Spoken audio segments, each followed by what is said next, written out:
Okay, I think we're already live on Facebook today. I'm waiting for my computer to process this a little bit more, but today is, I have to look at my phone seriously because with the way the world's going, I don't even know the day of the week, let alone and my phone's not even telling me, so I can at least just tell you that it's 10:04 on the 15th. Oh, it's tax day. All right.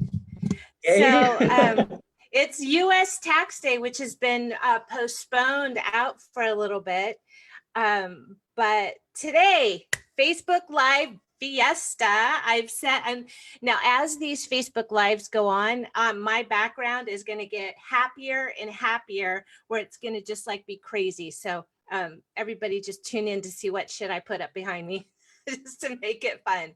So today's guest on my Facebook Live Fiesta is my good friend, Andrew Walton.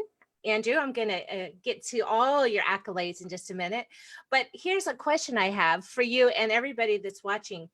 Can you actually call someone a true friend that you've never met in person?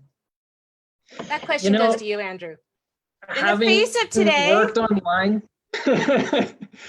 Having done this since 2010 and built a lot of relationships and I've had a lot of conversations over the last decade, I would say unequivocally, yes, you absolutely can. And we're going to prove that because today's Fiesta Day, and I know you have some interesting things probably to show the audience. And we're going to have fun in a social distancing, sort of socially acceptable way across the internet, and why the heck not? Yeah. So, Andrew Walton. So Andrew and I met 3 years ago, potentially 3 years ago. Yeah. So as many of you know me, I am continuously learning. I'm learning. If I'm not in one course right now, I'm in 2 courses, or I'm flying around the country going to some seminar or something. My brain never turns off. So I decided to go on this journey of digital marketing because I didn't want all these young cats winning out on whatever I was doing and leaving a 50-something in the dust, not knowing what was going on with Facebook ads, target market analysis, everything you can think of. So I enrolled in this class called Advanced Marketing. What is the P? Program? Advanced Marketing Program, yeah. Okay, and it was put on by a marketing guru who most of you who are following this know who Neil Patel is. And Andrew was the person that was working with Neil Patel then, and I got to be on calls with him every week and weekly, and we've just maintained our relationship through that time. And now we're even working on some projects together. So with that kind of a long introduction, Andrew, let's tell everybody a little bit about you, and then what you're going to deliver today, what kind of value, what kind of fiesta, and your favorite fiesta recipe, because that's the ticket to the party, is you have to deliver on your favorite either cocktail or whatever it is for a Mexican fiesta. Go. We can do that. We can absolutely do that. I love And I brought props today. So we'll get there. There's an open loop for my copywriter friends. We will get to the Mexican fiesta recipe. So yes, a little the Coles Notes version about who I am, what I'm about, is essentially most of you would know me as a copywriter, as someone who writes words on the internet, and I get people to take out their wallets and buy stuff, right? And I don't really discriminate based on what the offer is, as long as it's something I think is ethical. So I've sold everything from SaaS software that automatically buys limited edition sneakers when they officially are released to the public, to typical marketing stuff, right? And everything in between. So it's been a massive adventure over the last 10 years. As Kathryn stated, I had the wonderful and delightful opportunity to work with Neil Patel for about 18 months. And since then, I've been doing my own thing and building stuff, selling stuff. And one of my favorite things that I get to share with you today is a combination of some of my swashbuckling sales and copywriting techniques, and as well as just my love of doing good marketing and helping people out. So this should be fun. So let's back up a little and talk about copywriting, because as I move in myself more into the copywriting world and sales copywriting, etc., layman terms, like copy, everybody knows copy is anything you write, right? It's whatever. When I talk about building your digital footprint and understanding your copy, like it's words on a paper, where, oh, wait, somebody's saying there's no video. There is a video. There's only one person, I think. Okay. I think it's live. It might be frozen. We'll keep going because we'll just keep going and repost if there's a problem because it says we're live. Sure. Okay, so let's just break it down a little bit and define for people what is copywriting, where are the different places you can find copy, and just simple. That's actually a really good question because this word it's sort of like branding in that a lot of people have some understanding of what it is, but if you ask 10 people, you'll get 10 different answers. So to me, there are really two types of copywriting, two buckets that we can put copywriting into. One of them is direct response copy, which is where you write a piece and you want a person to take one specific action at the end of that piece. That might be an ad, that might be a sales letter, that might be a page where you're getting someone to book a call. The overarching principle is some amount of text and one specific call to action. And then the other type of copywriting would be more blogging, SEO style, any other type of text that isn't designed to gain a specific response. So that could be anything where you're nurturing people, where you're sharing something, you're entertaining, you're educating, but you don't really care about a specific action being taken when they get to the end of that piece. So those are the two main buckets. So I would consider myself a direct response copywriter, and many other copywriters might call themselves bloggers or SEO copywriters or any other type of copywriter. And SEO, as everybody knows, is what? What Search is SEO? engine optimization. Okay, I'm leaving nothing on the table today. Yeah, I'm leaving nothing on the table. We don't want to assume anyone knows anything. All right, so direct copywriting, direct to consumer, direct business to business, B2B, all of those types of activities are what you're a guru in, right? The guru is the word. Okay. Yeah, there's the word a big of the list. Yeah. Advertisements, cold emails, warm emails to sell something, webinars, sales pages, landing pages. Again, all with the same overarching principle of you read the piece, you take a specific action.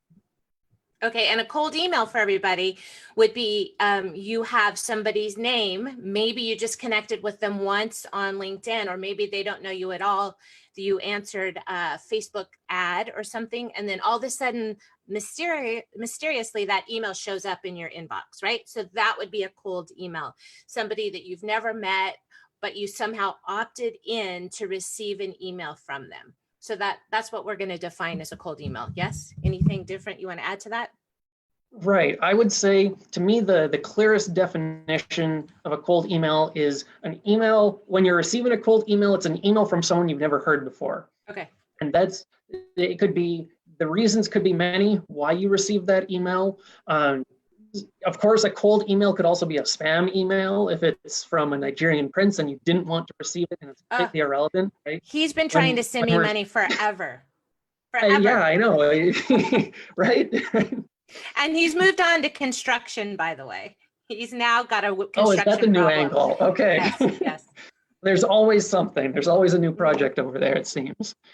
But so right.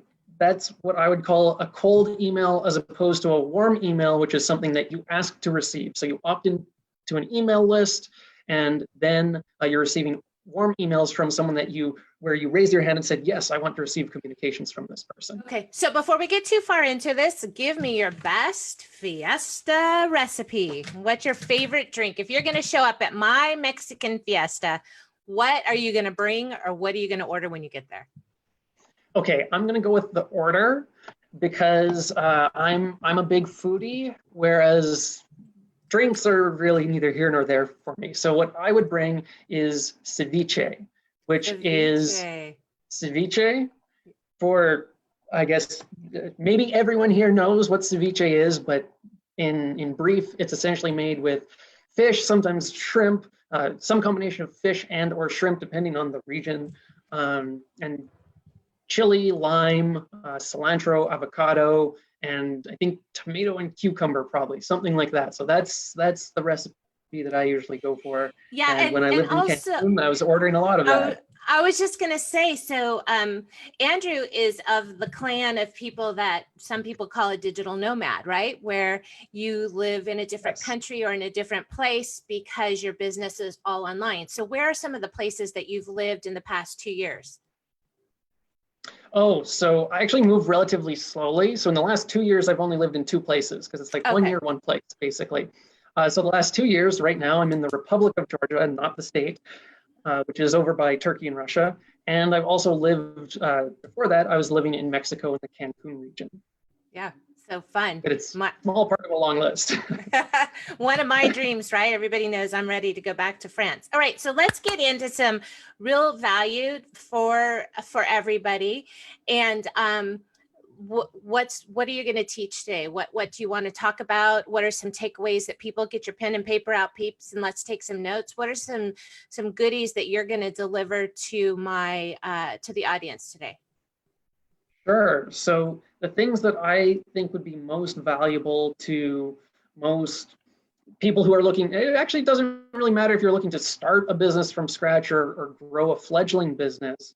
If you're in a B2B space, it's really important to be able to connect with new people. And that could be for strict, selfish business purposes, but obviously that's not the only thing that we include in that. Like you want to do business with people that you like, that you're going to get along with, that you're going to have a good business relationship with. But that first contact is so important. So what I'd really like to share is a little bit about how to do effective cold outreach, and also probably talk a little bit about some of my specific copywriting techniques and maybe as they apply to some negotiating or deal making, or really depending on where the conversation goes, some of the other aspects of that sales cycle. Because as important as first contact is, and making a good first impression is, obviously it's only a small part of the big picture. So I think those would be the most valuable.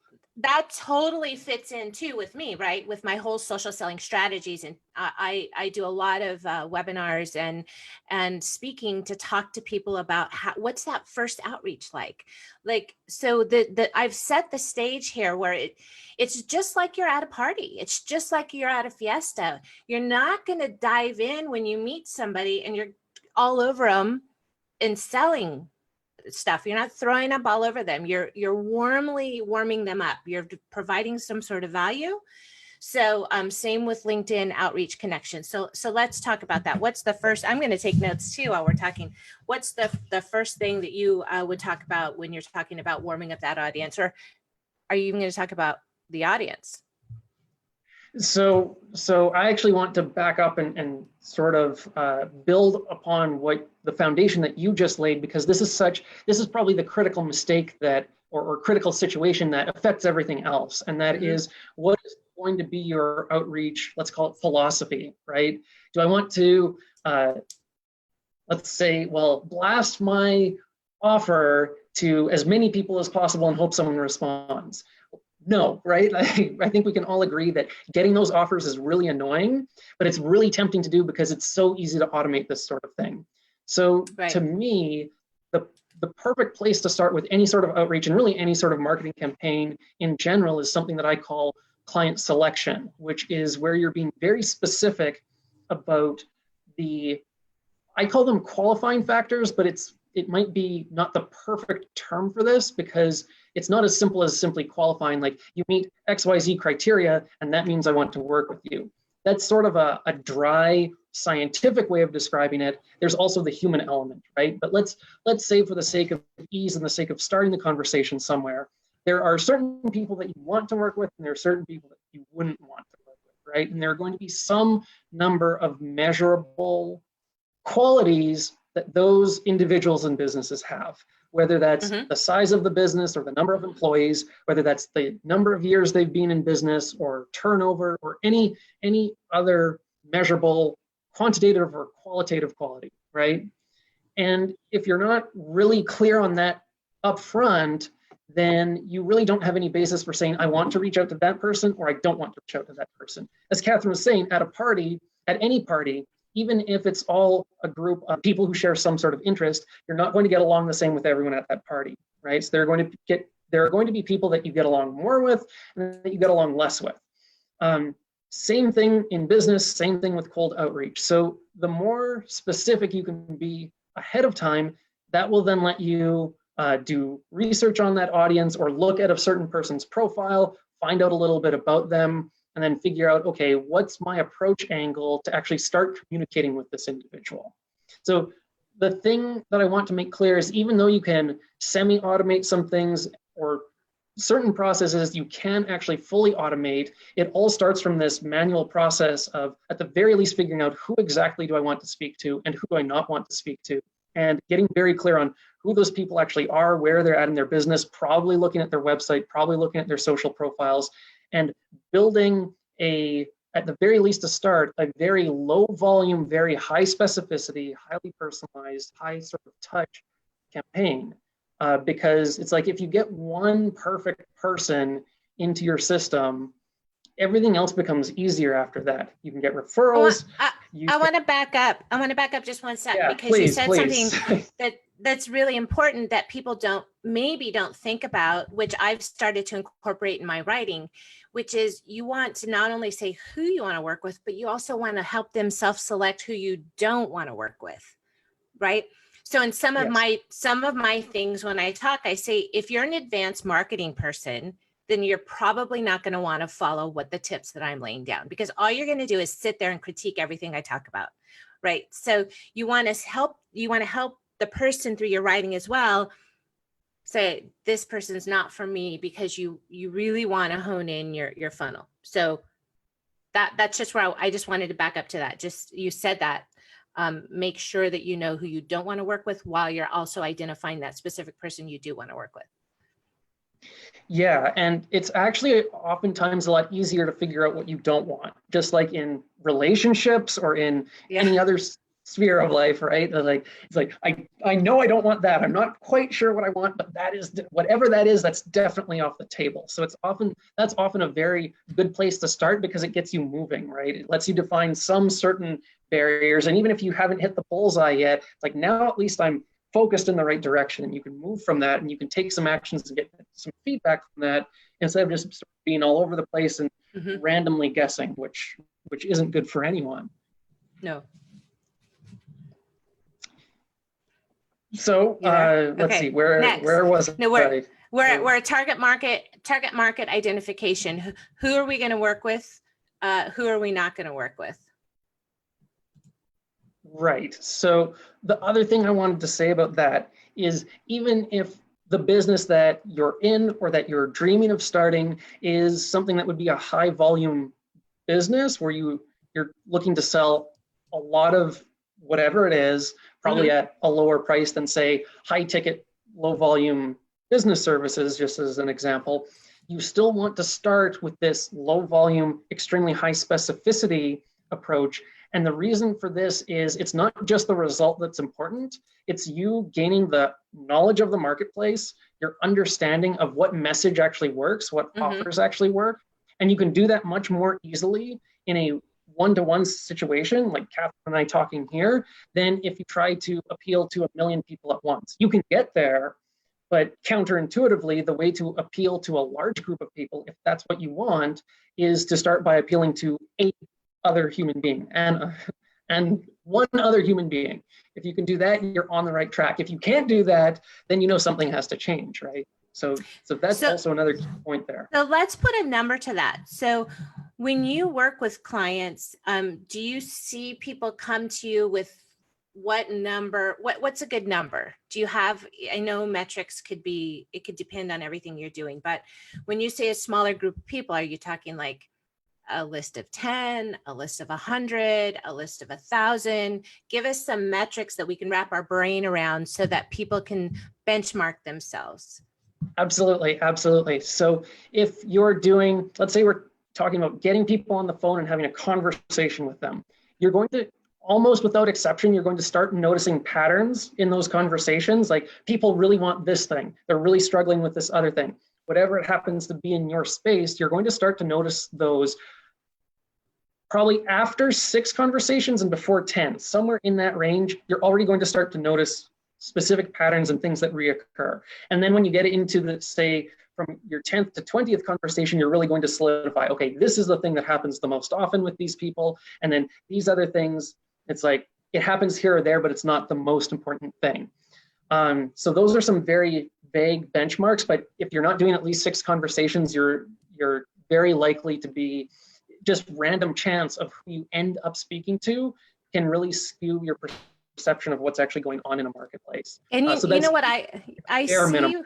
You know what I see with people that I coach and talk to is that they guess a lot, right? They're like, Yes. I say, okay, well, I can work with anyone that has a brick and mortar store. Okay, let's get a little more specific. Well, I can work with restaurants that, okay, let's get a little more specific. Well, restaurants in San Diego County that aren't a chain. Now we're getting, I say, well, what do they want? Well, I think, well, they should.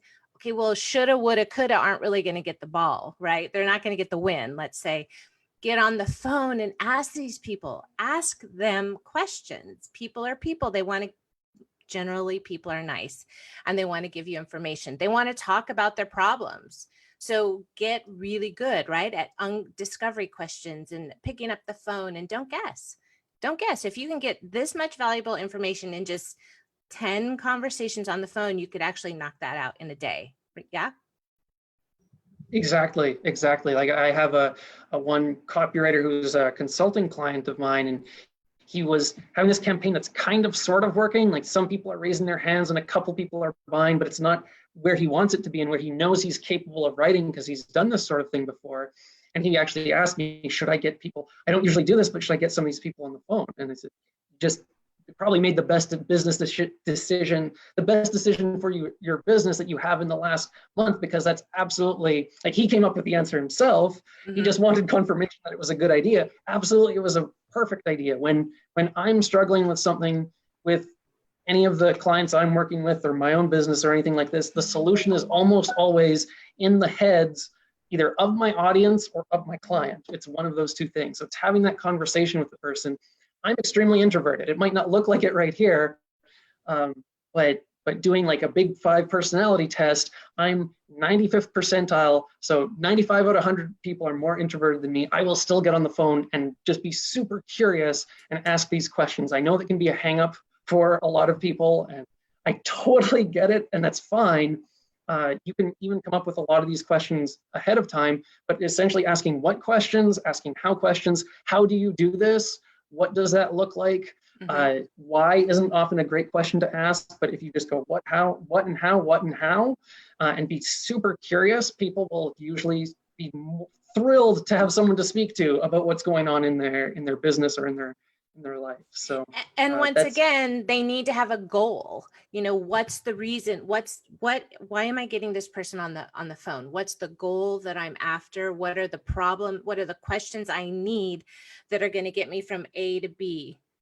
So have a strategy and a thought. And you're not just getting on the phone to shoot the shit with somebody. You're seriously going to do some market intel to get some answers to things you're looking for. So we have step 1, which is target market.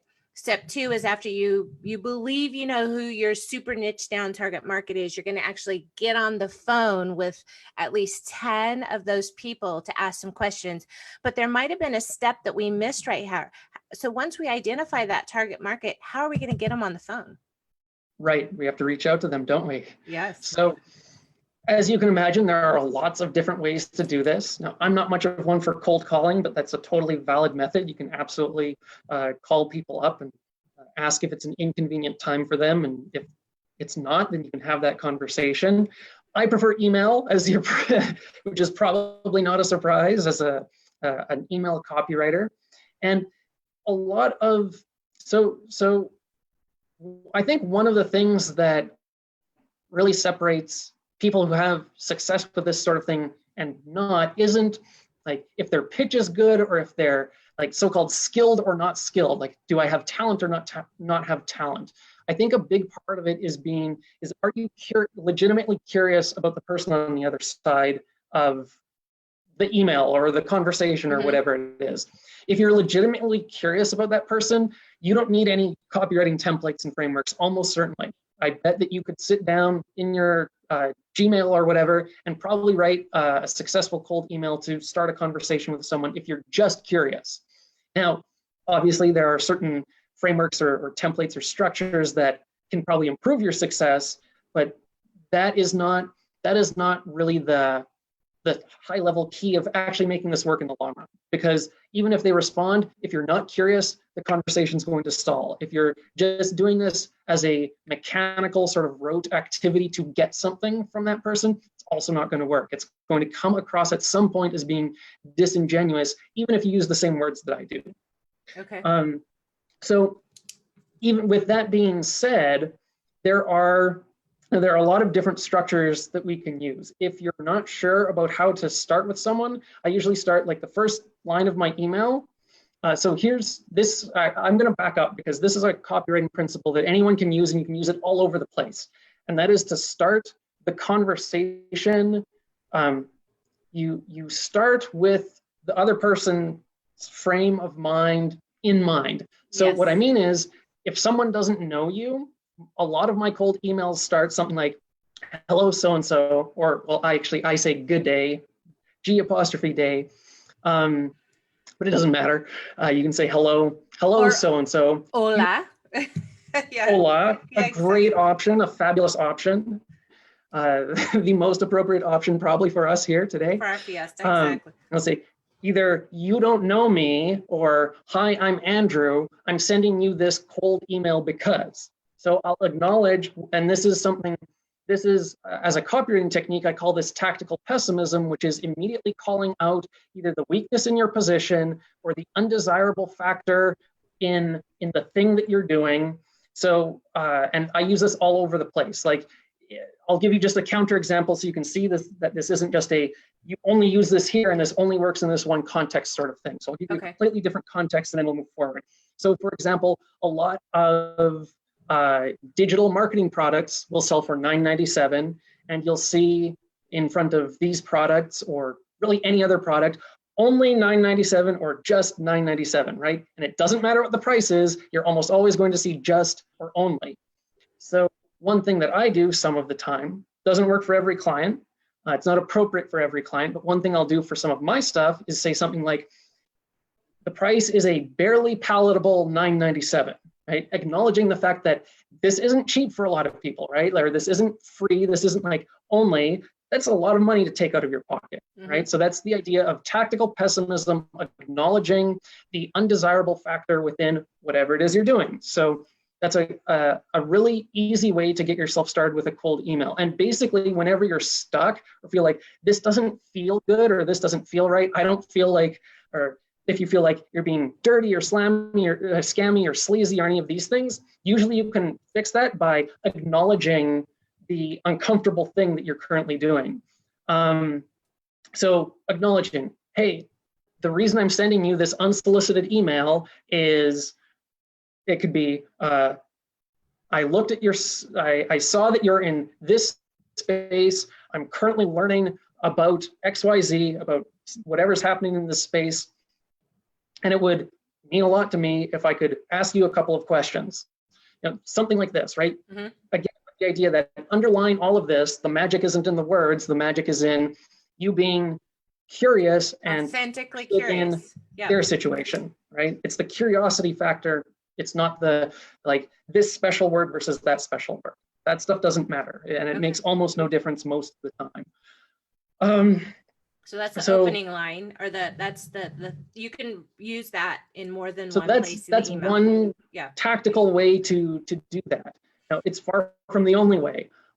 You'll see people who send like one-line cold emails. You can send a one-line cold email and ask someone when they would have time to talk. It's like, you might not like this approach, but another approach is say, hey, so-and-so, I was wondering if you had, when would be a minimally inconvenient time to talk on the phone this week, right? And they'll probably respond and say, what's this about? And that's when you can then explain your situation and what you're looking to get out of this. So either way you're getting to that point, the question is, do you do it in one email or two? Now, I want to avoid overwhelming you with, it's like, here are too many options, now I'm stuck trying to pick one. The best starting point is probably one email. Try to keep it really brief to start, something like 5 lines. So you're saying hi, you're introducing the situation. It's like, I'm so-and-so, this is why I'm contacting you, right? Then maybe a line about what's in it for them, what they're going to get out of the conversation. Let's use something specific. So we want to send, can you hear me? Yeah. Yep. So we want to talk, just because I have this little beautiful piñata here, we want to see if somebody's interested in buying piñatas for their party or something, right?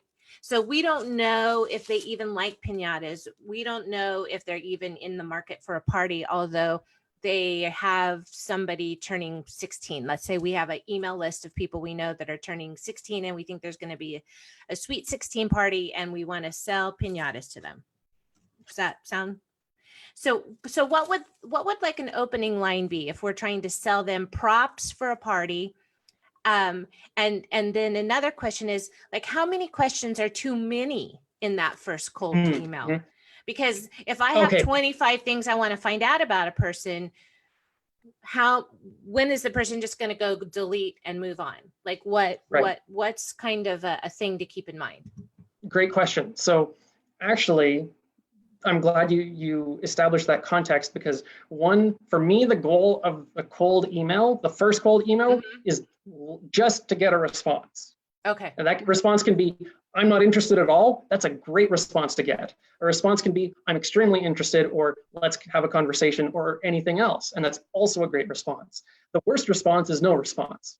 So having someone disqualify themselves immediately, it's like, great, I don't have to invest more time there. That's a great response to get. That's much better than me sending follow-up after follow-up after follow-up and getting silence. So with that perspective, that's one reason I keep the first email very short. And in this case, so we have a list. We know that someone is having a 16th birthday party. We don't know if they're interested in piñatas at all, or even if they planned the party. So what I would do is I would look for a reasonably general question to simply gauge the relevance of, not exactly the offer, but the relevance of the context. Is this a conversation even worth having? Not, do you want to buy my piñata, but is there a conversation for us to have? So that might be something to the effect of, I'm curious, actually, we should stay, so here's another principle that we can use, is typically you'll want to avoid yes/no questions. Okay. So again, going back to what we discussed earlier, in terms of interviewing people, you want to typically go for a how question or a what question. This is the same thing. Now, like most things in marketing, there are exceptions to this. This isn't a black and white rule, but when you're getting started, if you want to make sure that you're almost certainly on the right track, ask a what question or a how question, and you're probably getting close. Now, the next thing is, we don't necessarily know in advance what question is going to work and what question people are going to respond to. And we're probably going to discover a bunch of stuff that we didn't expect ahead of time, like, oh, they interpreted this question in a really strange way, and now we're off into a weird conversation that isn't relevant. But back to this example, what might we ask? What or how question might we ask this particular audience? It might be, what are you planning to do for your daughter's or son's 16th birthday? Yeah. Right? Sweet 16. Or how do you plan on celebrating your son's or daughter's sweet 16, right? Something like this. It might be even more specific in terms of some element of that celebration, in terms of decorations or food or catering, or it might even be. Now here's where. Here's maybe an exception to the yes/no question rule. It might be, you might also confirm that you're speaking to the right person. So it might be the case that it's like, hey, I know that you're planning a sweet 16th for so-and-so. Are you the person in charge of the catering, for example? And then if so, great, you can have a conversation. And if not, maybe they can refer you to the right person. So that's an exception. I think of that more as a who question, but you can also use that sort of thing.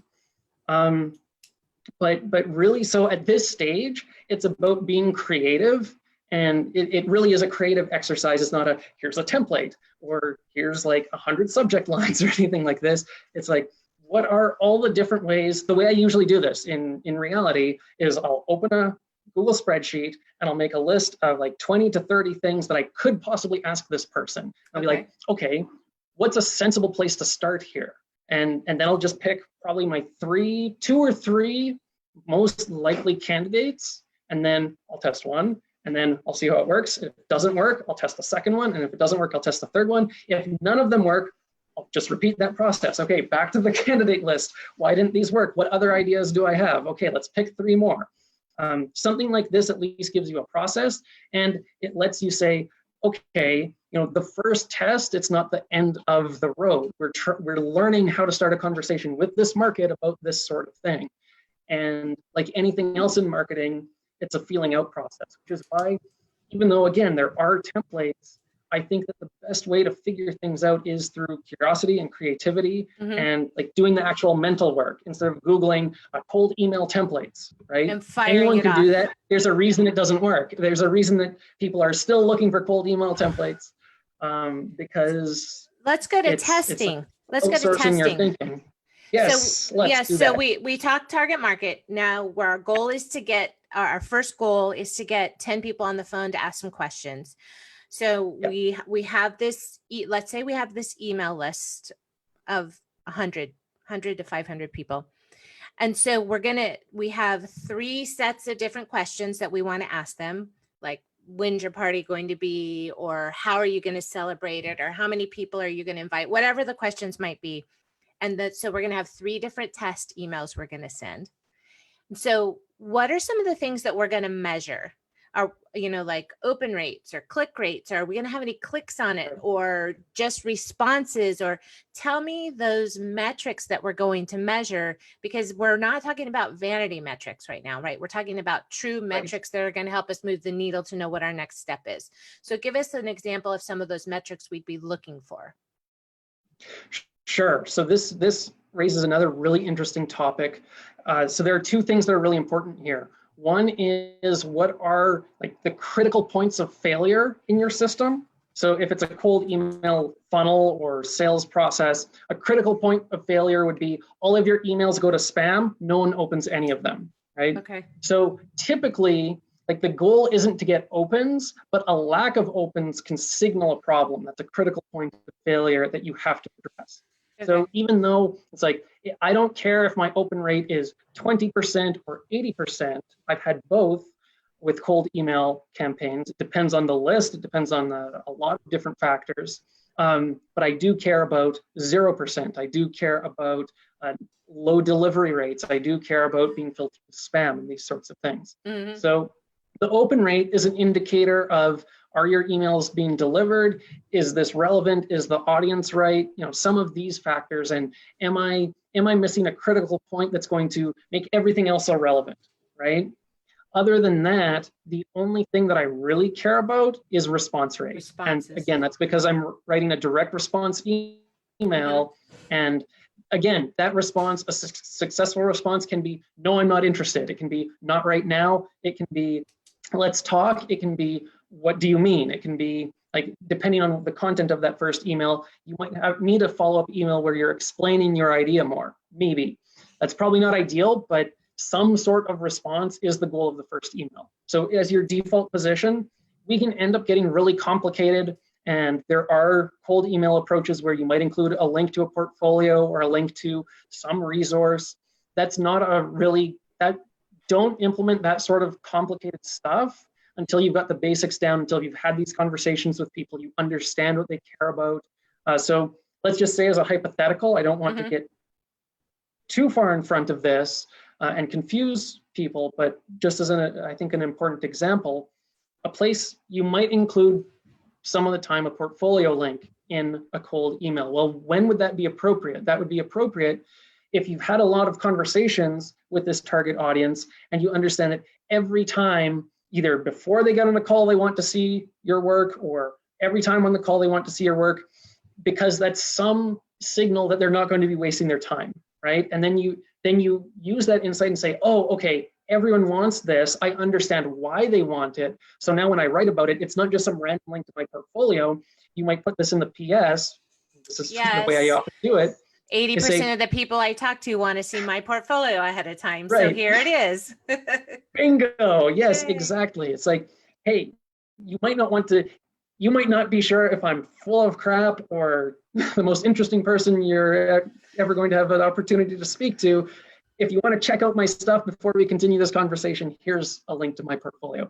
And here's another place to use tactical pessimism. I'll usually say, here's the socially, like something like socially unacceptable link to my portfolio, or at the risk of being completely inappropriate, here's the link to my portfolio, right? Something acknowledging that I get it. This is a cold email and I'm including a link in it, but everything's going to be okay. Yes. Again, you can do this. You don't have to do that. So let's go back to, and we have about 5 to 10 minutes left. Spam open rate response. So, so we're teaching people in our group, right, how to stand up from the crowd and not just survive but thrive. That's been the continuous theme of my Facebook fiestas. So people that are sending emails with a big giant picture of art and a big old header, those things are going to go to spam. Yes. Yes. Acknowledge this, almost people. Yeah. Extremely likely. If you're a rookie email person and you're sending email and it's got, they've got those beautiful templates in MailChimp where it's featuring pictures and stuff all over the place. I've tested it. Andrew's way beyond testing it. If you want to land in the promos, send big pictures, take up more white space on that email with beautiful pictures, right? If you want to end up, in the primary, that's a little more difficult, but in the updates, you don't start out your email with a bunch of banners and pictures and things like that. Any other tips to that? Because I've tested it myself. I've seen where they end up. I've seen the big Google, this could be spam banner on some of the things that I've said, just testing it. Oh yeah, that's so ugly. So what are a couple tips to remember in just the visual aspects of sending that simple email so that you land, so you can actually measure open rates and get the responses so they don't go to spam and trash? Right. So, actually, here's the great starting point before we even talk about the design of the email. The first time you do this, make your subject line just question, because that's a sufficiently proven subject line. You're not trying to do too much convincing here.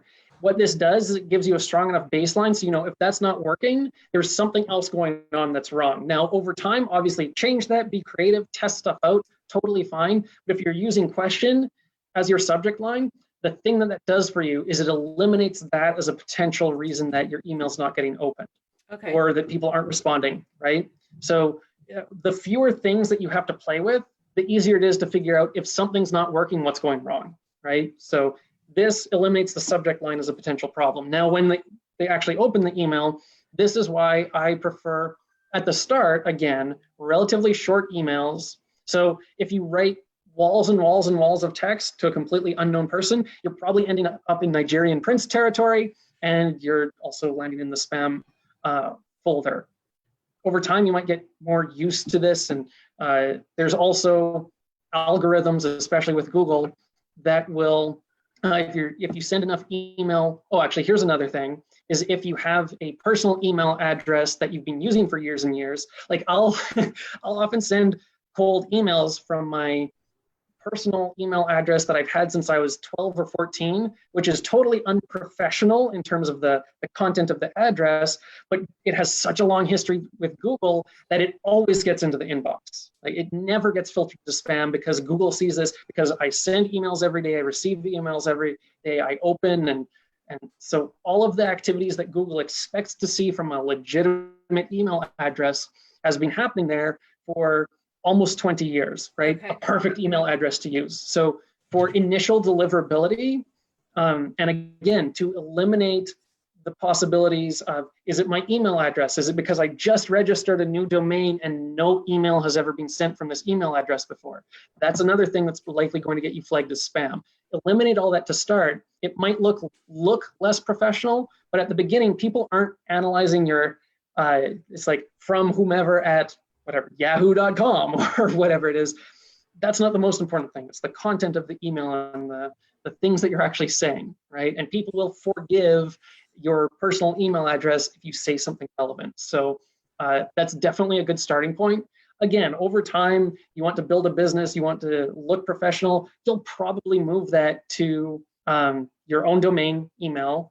But at that point, you should also know what messaging works. So again, you don't have all these factors and you're not trying to figure out which one of these things isn't working. It's like you're only making this one change from my personal email to a professional email. And now if something changes in the data, I know this is the reason for the change. Okay. So changing one thing at a time. So personal email address, simple subject line, short-ish email, like 5-ish lines. You can go to 7. That's not going to be the end of the road. But don't make people read a massive wall of text because they don't know you yet.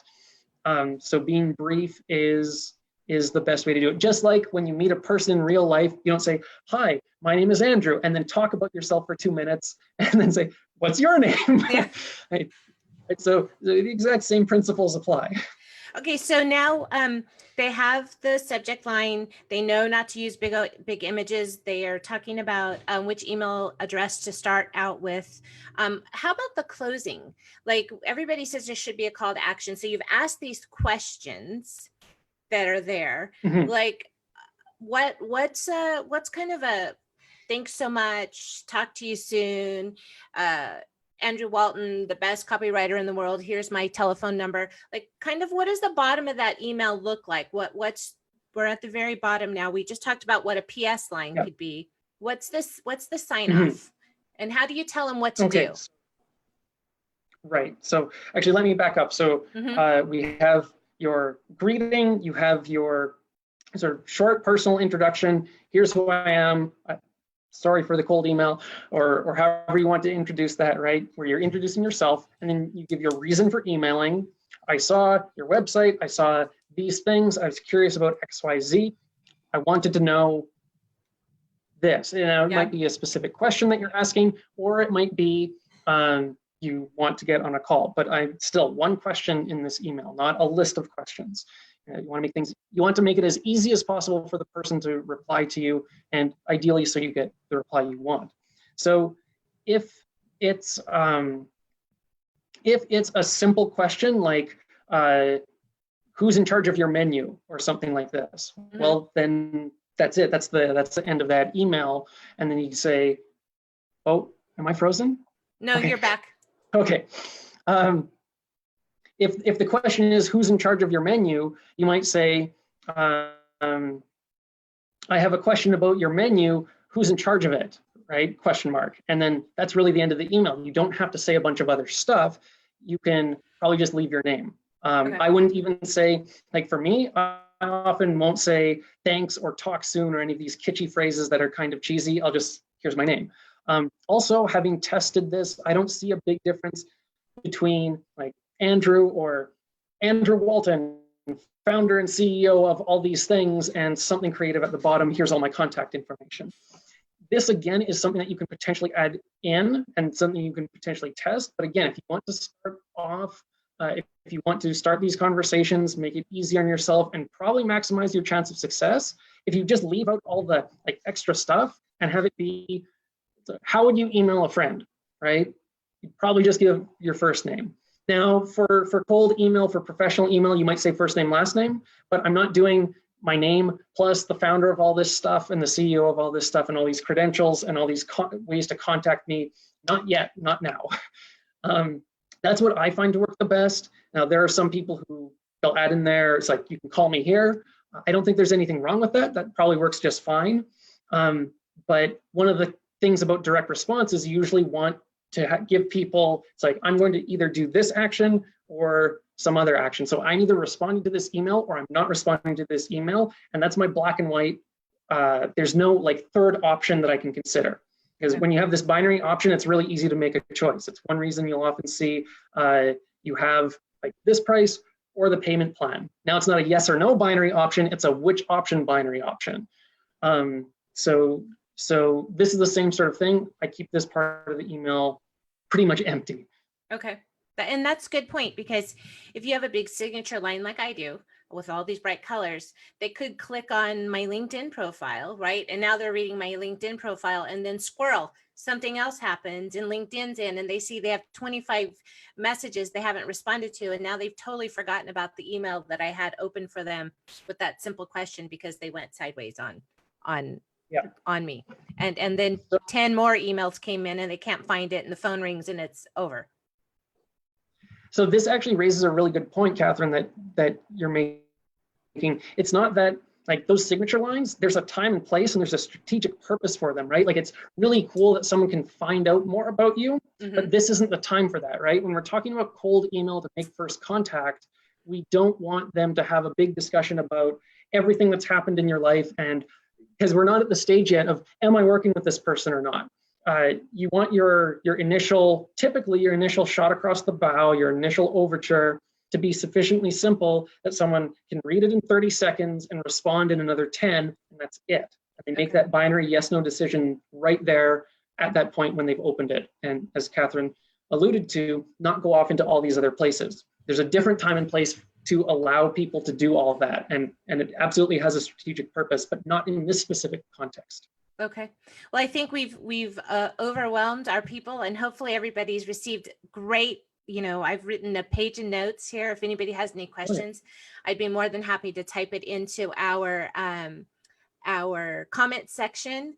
Andrew, if somebody's really interested in everything you're talking about and they want to learn more, because I've been in some of your groups before, what's a way that they can either contact you or they can be a part of learning more about how to write the next phase of emails? Maybe they have some questions.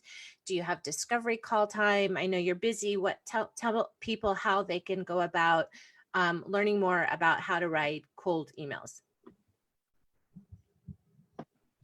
I think I froze at the most inopportune time. Okay. Oh, no, you're there. You're there. Okay. So I make it really difficult to get in touch with me because I have an agency to run and copy to write. But if you want to discuss something, if you want to have a conversation, I really do like having these conversations, especially with people that I love making first contact with new people. So I'm totally open to it. I just don't make it easy. So two good ways to do that. One is you can go to my website, crushingconversion.com, and get on the email list there, and you're welcome to reply to any of those emails and we can have a conversation there if you're so inclined. Or I imagine above or below this video, I'll be tagged, and you can actually add me as a Facebook friend. That's usually the best place to get in touch with me. Though I do have a LinkedIn profile, I also have my whole team and agency managing that. And if you're on this call, watching this video, and you actually want to make sure you're having the conversation with me and not some of my team members that are also involved in that inbox, add me on Facebook, because then you'll know you're definitely talking to me directly. Okay. All right, you guys. So Andrew, I appreciate your time so much. I appreciate your ceviche. I could taste it now. If I could go to Baja and get some shrimp, I'd definitely make and eat some ceviche. We will stay in touch. I will get any questions that people have coming towards or about the subject matter directly to you. I want to let everybody know that on Friday, we're going to be talking about sales and those sales conversations. So it was good that we started with Andrew today, right? So first we know how to send the email, and we know what to say in the email. And now somebody's replied back to us and we're like, oh shit, now what? What's my conversation going to look like? We talked a little bit about it, right? About just having a natural conversation. But you don't also want to waste that opportunity. Like there's a certain number of touch points, and you need to have a strategy and a written discovery, a plan down for every conversation, because we're in business to make money. We're moving people along the funnel. We're creating impacts on our business, which is a positive impact. So that conversation is a part of the whole sales process that we're going to talk about. So we're going to be talking to a good friend of ours, George, on Friday, about the success that he's had over the phone and about the structure that he puts in place on a sales call, because right now that's all we can do, right? Is send emails and get people on the phone. So we're arming you with the strategies that you can use to be successful and thrive in this time and have some fun in a fiesta. So thanks so much, Andrew, for your time, for your patience, for your knowledge, and hearts to you. And everybody enjoy the rest of your Wednesday. And it's hump day. And we'll talk to everybody soon. Thanks so much. Thanks so much, Kathryn.